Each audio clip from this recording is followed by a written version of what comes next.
درے جنا پہ بھی حکم امام چلتا ہے، درے جنا پہ بھی حکم امام چلتا ہے، انہی کے فیض سے سارا نظام چلتا ہے، وہ لکھ کے دیں گے تو جنت میں داخلہ ہوگا، وہاں بھی ان کی سفارش سے کام چلتا ہے۔ وہ لکھ کے دیں گے تو جنت میں داخلہ ہوگا، وہ لکھ کے دیں گے تو جنت میں داخلہ ہوگا، وہاں بھی ان کی سفارش سے کام چلتا ہے، وہاں بھی ان کی سفارش سے کام چلتا ہے۔ ایک شاعر کہتا ہے رات کی یہ تیرگی ہے اور میں، نعت شہ کی روشنی ہے اور میں۔ ذرا آپ بولیں سبحان اللہ۔ ایسا محسوس ہو رہا تھک رہے ہیں آپ، تھک رہے ہیں آپ تو زور سے زور سے زور سے سرکار کی آمد کہ پیچھے والے بریانی کھانے کے لیے آئے۔ ذرا آپ بھی بولیں ذرا سبحان اللہ، ذرا دونوں ہاتھوں کو اٹھا کر آپ بھی کہہ دیں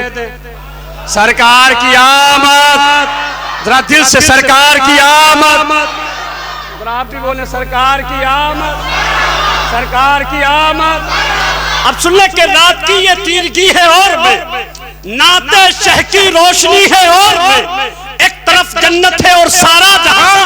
ایک طرف ان کی گلی ہے اور ایک طرف جنت ہے اور سارا جہاں، ایک طرف جنت ہے اور سارا جہاں، ایک طرف ان کی گلی ہے اور میں یا رسول اللہ آپ کے دربار میں ساری دنیا جا رہی ہے، یا رسول اللہ آپ کے دربار میں ساری دنیا جا رہی ہے، اور میں شکر کے سجدے میں کاٹوں یہ حیات، نسبت مولا علی ہے اور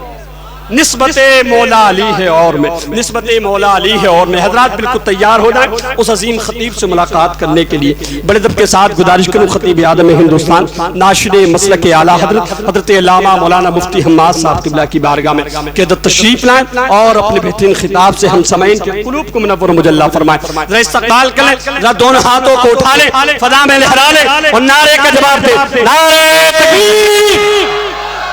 نعرے رسالت، علماء اہل سنت، سرکار کی آمد، سرکار کی آمد، دلدار کی آمد، جشن عید میلاد النبی، نعرہ تکبیر،